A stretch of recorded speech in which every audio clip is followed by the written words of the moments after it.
2019 में जब Jammu Kashmir reorganisation act आया था, तब जम्मू एंड कश्मीर को एक union territory with legislative assembly बना दिया गया था।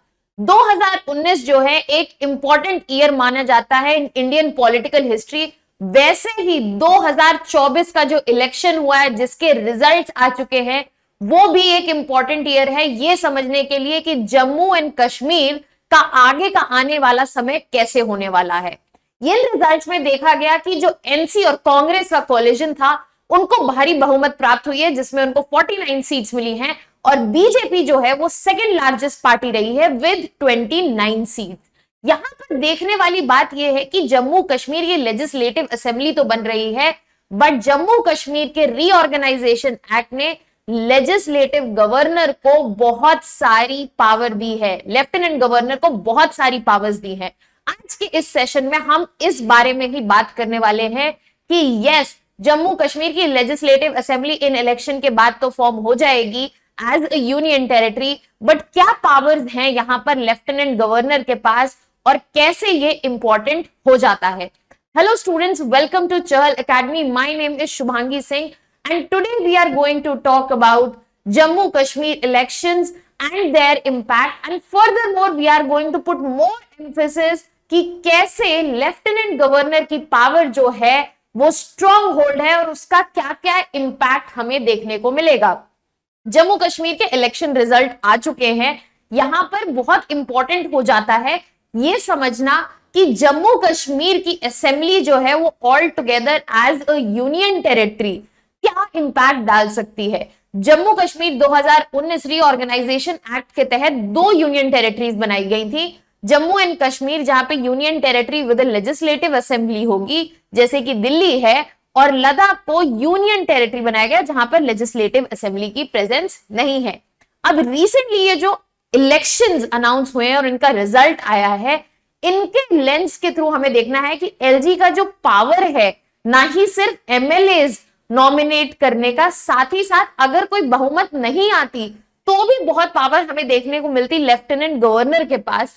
इसके अलावा कौन कौन सी पावर्स हैं जो लेफ्टिनेंट गवर्नर के पास इस वक्त हैं, जिनको वो यूज कर सकते हैं और जिनका इंपैक्ट देखने को मिल सकता है जम्मू एंड कश्मीर की यूनियन टेरिटरी पर। अब बात कर लेते हैं जो 90 सीट्स का रिजल्ट आया है जम्मू एंड कश्मीर के असेंबली इलेक्शंस पे। यहां पर जैसा कि मैंने बताया कि बहुमत जो है वो रही नेशनल कॉन्फ्रेंस और कांग्रेस के कोलिजन के पास, जहां पर उनको 48 सीट्स प्राप्त हुई हैं, और सेकंड लार्जेस्ट पार्टी जो है वो national party of Bharatiya Janata party रही है विद 28 सीट्स। और ये इलेक्शन रिजल्ट्स जो है डिक्लेयर हो चुके हैं। क्योंकि ये फर्स्ट इलेक्शन है आफ्टर 2019 जब ये रीऑर्गेनाइजेशन आया और साथ ही साथ आर्टिकल 370 को हटा दिया गया, उसके बाद का पहला इलेक्शन है। तो ये काफी इंपॉर्टेंट हो जाता है हमारे एग्जाम के पर्सपेक्टिव से, ताकि इससे रिलेटेड सारे डायमेंशंस जो हैं हमें उसमें क्लैरिटी मिले। और यहां पर हम बात करने वाले हैं इन्हीं इलेक्शंस के बारे में और कैसे लेफ्टिनेंट गवर्नर की पावर, लेजिस्लेटिव असेंबली की पावर एग्जिस्ट करेगी उसके बारे में, और साथ ही साथ क्या इंपैक्ट रहा है इस रीऑर्गेनाइजेशन का और अबॉर्गेशन ऑफ आर्टिकल 370 का। अब अगर हम यहां बात करें आर्टिकल 370 की, तो आर्टिकल 370 जो इंडियन कॉन्स्टिट्यूशन में था वो स्पेशल स्टेटस देता था किसको, जम्मू और कश्मीर को, क्योंकि ये एक ऐसा रीजन था जो डिस्प्यूटेड था by India, Pakistan and China. तो यहां पर एक स्पेशल स्टेटस मिला हुआ था जम्मू एंड कश्मीर को। अब ये ड्राफ्ट किसने किया था? It was drafted by N Gopalaswami Ayyangar, जो कि कॉन्स्टिट्यूएंट असेंबली ऑफ इंडिया के मेंबर थे, और उन्होंने ऐड किया था कि ये टेम्पररी प्रोविजन है, ये एक परमानेंट प्रोविजन नहीं है, ये एक टेम्पररी प्रोविजन है। ये क्लियरली ऐड हुआ था इन 1949 इटसेल्फ। यहां पर अलाउड था कि जो स्टेट है जम्मू कश्मीर स्टेट, जो 2019 से पहले होता था, कि वो अपना कॉन्स्टिट्यूशन, अपना फ्लैग और ऑटोनॉमी रख सकता है मोस्ट ऑफ द मैटर्स पर एक्सेप्ट फॉर 3।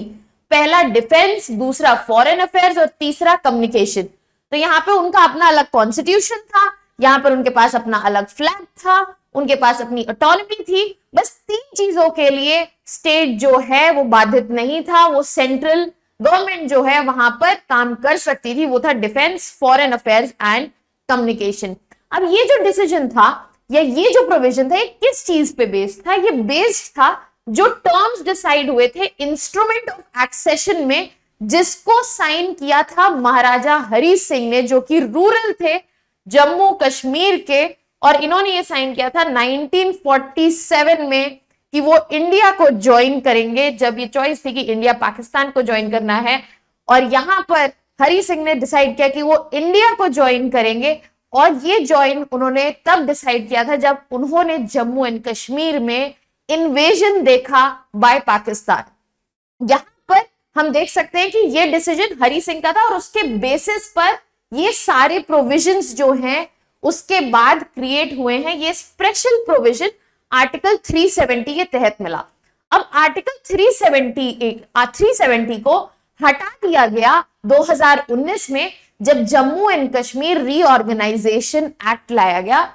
उसमें 2 यूनियन टेरिटरीज की बात हुई। सबसे पहले जम्मू एंड कश्मीर, जो कि एक union territory with legislative assembly रहेगी, और दूसरा लद्दाख, जो एक union territory without legislative assembly रहेगी। At present Ladakh is also fighting for its right. Sonam Wangchuk, who has worked till Delhi to demand the rights, यहां पर भी इशू चल रहा है। इसके बारे में डिटेल समझने के लिए आप हमारी प्लेलिस्ट में एक वीडियो है अबाउट दिस कॉन्फ्लिक्ट, और जो यहां पर डिमांड्स है रिलेटेड टू लद्दाख, आप जाकर देख सकते हैं। अब हम आ जाते हैं Jammu and Kashmir reorganisation act की तरफ। अब बेसिकली जो ये इंस्ट्रूमेंट ऑफ एक्सेशन साइन हुआ था 1947 में, उसके तहत सिर्फ वो मैटर जो कि डिफेंस, फॉरेन अफेयर्स और कम्युनिकेशन से रिलेटेड है, उनके अलावा स्टेट जो है वो उन पे काम कर सकता है। उसके अलावा स्टेट का अलग कॉन्स्टिट्यूशन था, अलग फ्लैग था। अब आर्टिकल 37 जो था उसके हिसाब से इंडियन पार्लियामेंट के पास बहुत लिमिटेड पावर थी। इंडियन पार्लियामेंट के पास बहुत लिमिटेड पावर थी ताकि वो लेजिस्लेशन कर सके, कोई लॉ ला सके जम्मू कश्मीर में। और ओवर द इयर्स जो सेंटर की लॉ मेकिंग पावर थी उसको एक्सटेंड किया गया कुछ सब्जेक्ट्स को इंक्लूड करने के लिए फ्रॉम द यूनियन लिस्ट। जो यूनियन लिस्ट है वो लिस्ट 1 है 7 शेड्यूल में, उसमें वो सारे सब्जेक्ट्स दिए हुए हैं जिसपे सेंटर जो है लेजिस्लेशन कर सकता है। तो धीरे धीरे साल के बढ़ते बढ़ते यहाँ पर सेंटर के पास लॉ मेकिंग पावर जो है वो एक्सटेंड हुई, बट यहां पर फिर भी जो लेजिस्लेशन था सेंटर के पास, इंडियन पार्लियामेंट के पास, वो बहुत लिमिटेड था।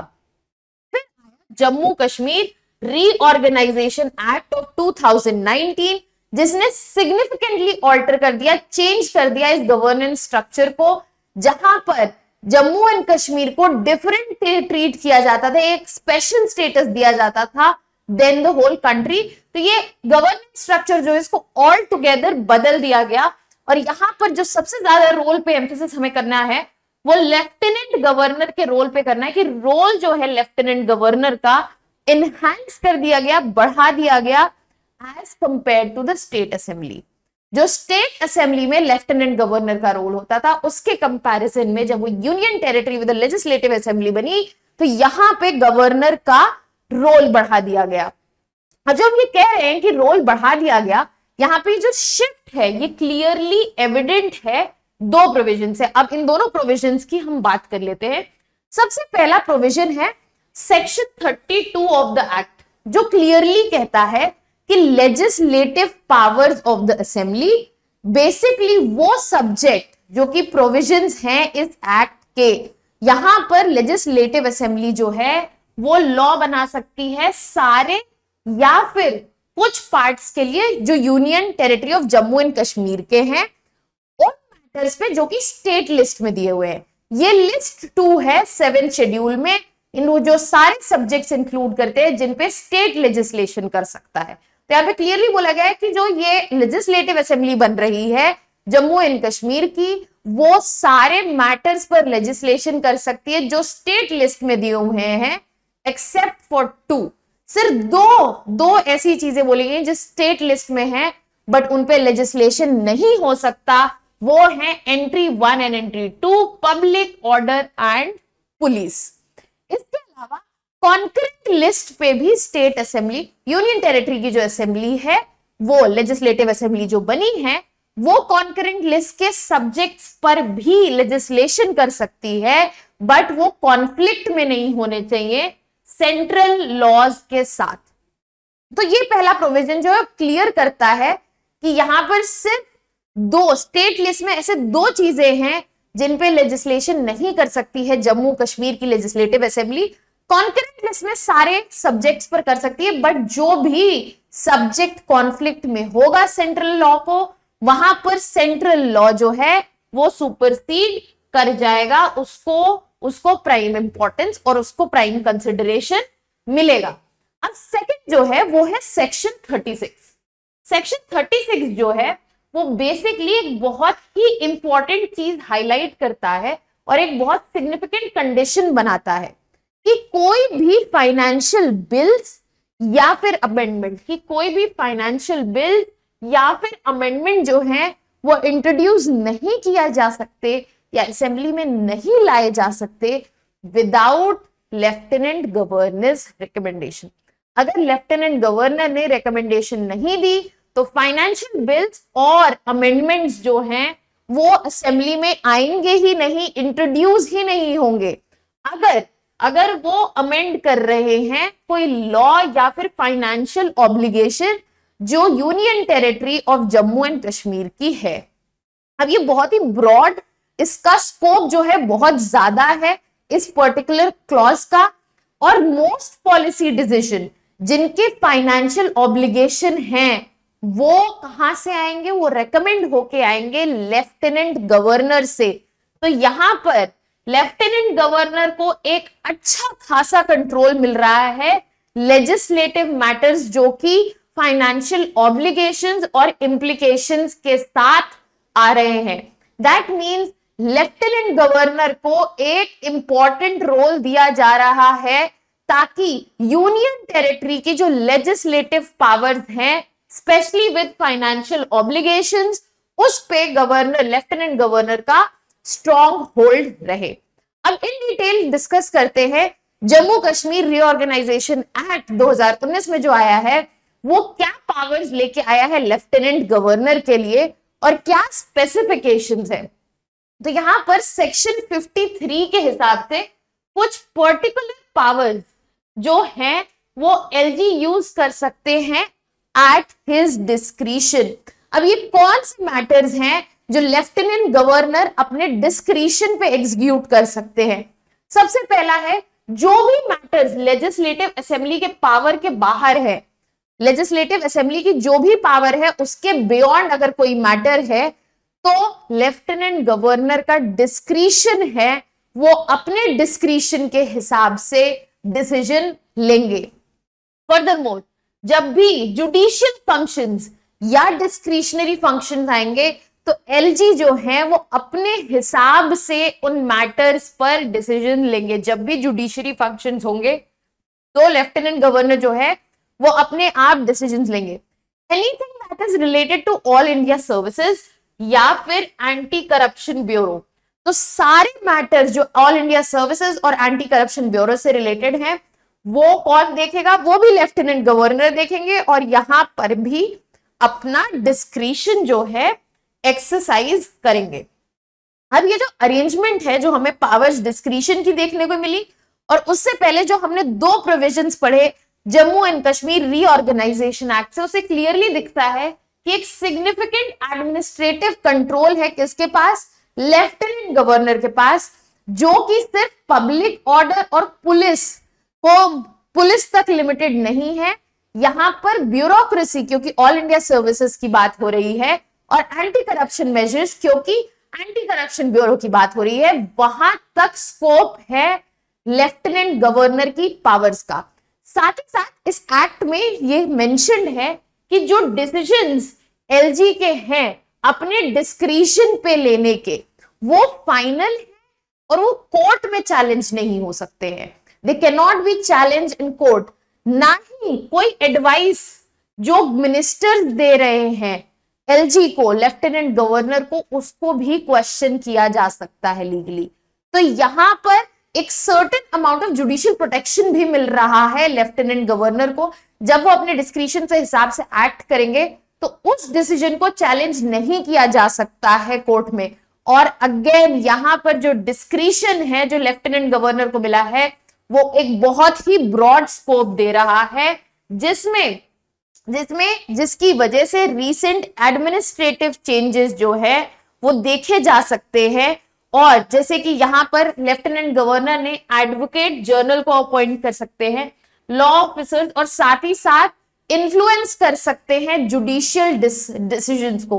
तो यहां पर ये इफेक्ट हमें देखने को मिला है in terms of lieutenant governor strong hold, in terms of his scope of administrative powers, legislative powers and discretion.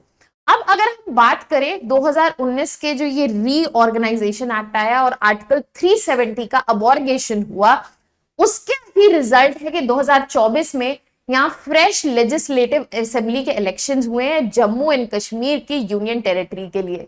यहां पर जरूरी हो जाता है कि हम एक थॉरो एनालिसिस करें, एक थॉरो क्लियर अंडरस्टैंडिंग रखें कि क्या इंपैक्ट आया है आर्टिकल 370 के अबॉर्गेशन से और कैसे सिनेरियोज जो है union territory of Jammu and Kashmir में चेंज हुए हैं।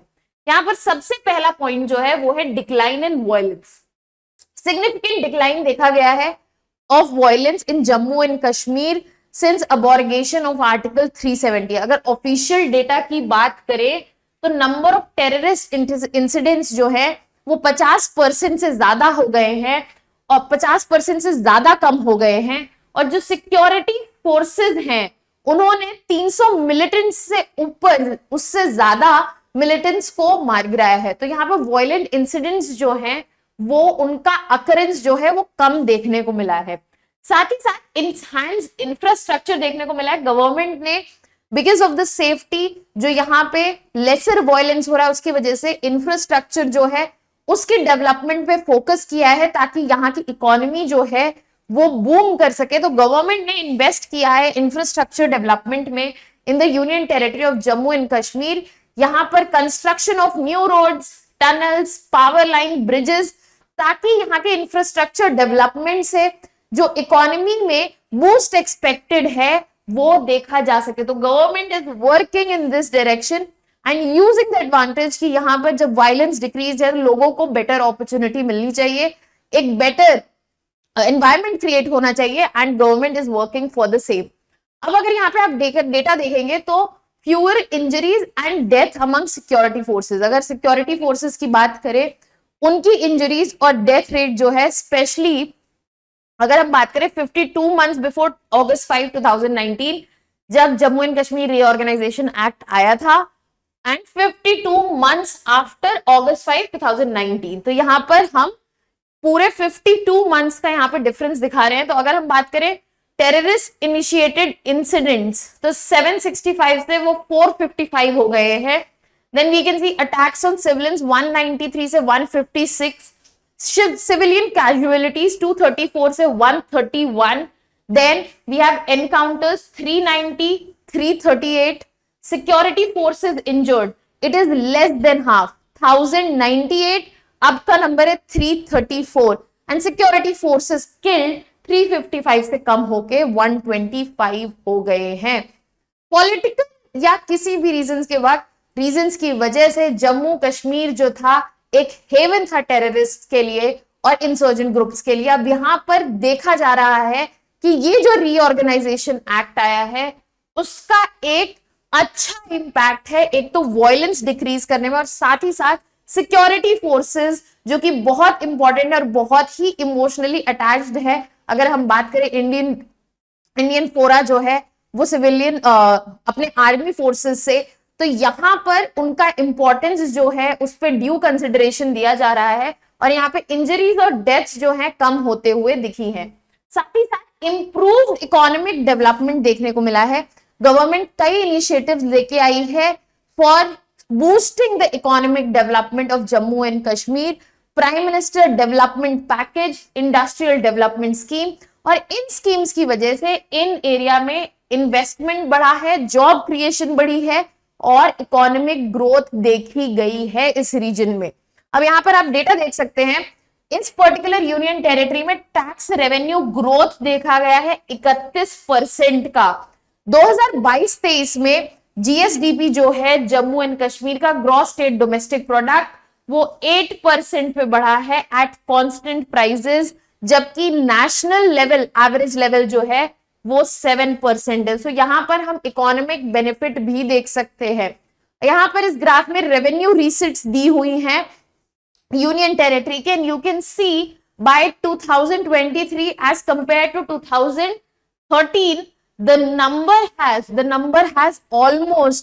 is almost 5 times in terms of revenue receipts, and it is a good indicator for the improvement that is being seen in the economy. साथ ही साथ जम्मू कश्मीर की जो इकोनॉमी है वो हेविली डिपेंडेंट है टूरिज्म पे। अब यहाँ पर जो वायलेंस में भारी कमी हुई है उससे माहौल बढ़िया हो गया और टूरिज्म को बहुत बढ़िया बूस्ट मिला है। वो जो पोटेंशियल है टूरिज्म का, जन्नत जो जम्मू एंड कश्मीर को हम स्पेशली बोलते हैं कि धरती पर जन्नत है, उस टूरिज्म पोटेंशियल को यूज करने का अपॉर्चुनिटी और यहाँ पर टूरिज्म जो है बढ़ते हुए भी दिखा गया है। नंबर ऑफ टूरिस्ट जिन्होंने जम्मू एंड कश्मीर को विजिट किया है वो सिग्निफिकेंटली बढ़ गया है जब से आर्टिकल 370 हटाया गया है। अब यहाँ पे कॉम्बिनेशन ऑफ फैक्टर्स हैं, बेटर सिक्योरिटी है, मार्केटिंग है, नए नए टूरिज्म इनिशिएटिव्स आए हैं। अब अगर रिपोर्ट की बात करें तो जम्मू एंड कश्मीर में देखा गया है 1.62 करोड़ टूरिस्ट इन 2022, जो कि हाईएस्ट है since India got independence. This is the highest number since India has got independence, and this has been facilitated with variety of factors कि यहाँ पे बेटर सिक्योरिटी है, बेटर फैसिलिटीज हैं, इंफ्रास्ट्रक्चर बेटर हो गया है, और साथ ही साथ इनकी मार्केटिंग और टूरिज्म इनिशिएटिव जो है नए, उस वजह से भी हमें यहाँ पर टूरिज्म में बढ़त देखने के लिए मिल रही है। Now that we have understood the topic, I hope आपको टॉपिक में क्लैरिटी मिल गई और मैं अज्यूम कर रही हूँ कि आपको ये टॉपिक में क्लैरिटी आ गई। तो यहाँ पर हम एक मेंस का प्रैक्टिस क्वेश्चन देख लेते हैं और इससे रिलेटेड जो डिमेंशंस हैं आप कमेंट सेक्शन में हमें बता सकते हैं। क्वेश्चन ये, discuss the implications of 2024 elections in Jammu and Kashmir union territory. अब यहाँ पे इंप्लीकेशंस की बात हुई है, ठीक है, Jammu and Kashmir on the region's political landscape. अब सबसे पहले इंप्लीकेशंस क्या है 2024 इलेक्शन, लेजिस्लेटिव इलेक्शन जो जम्मू एंड कश्मीर हुए हैं उस रीजन के पॉलिटिकल लैंडस्केप पे, और इसकी रिलेशनशिप जो सेंट्रल गवर्नमेंट के साथ क्या उस पर क्या इंप्लीकेशन है। तो दो चीजों पे इंप्लीकेशन बताने हैं कि रीजन के पॉलिटिकल लैंडस्केप पे क्या इंप्लीकेशन है और रिलेशनशिप विद सेंट्रल गवर्नमेंट पे क्या इंप्लीकेशन है। साथ ही साथ आप अपने आंसर में फैक्टर्स देखेंगे जैसे कि इलेक्टोरल इंटीग्रिटी, लोकल गवर्नेंस, और क्या पोटेंशियल इंपैक्ट हो सकता है peace and security in the region. That was all from my side. Please send in your answers in the comment section. Our team will get back to you on this. For more such videos and topic related content for your preparation of exam, please subscribe to our channel of YouTube. That was all from my side. Thank you so much.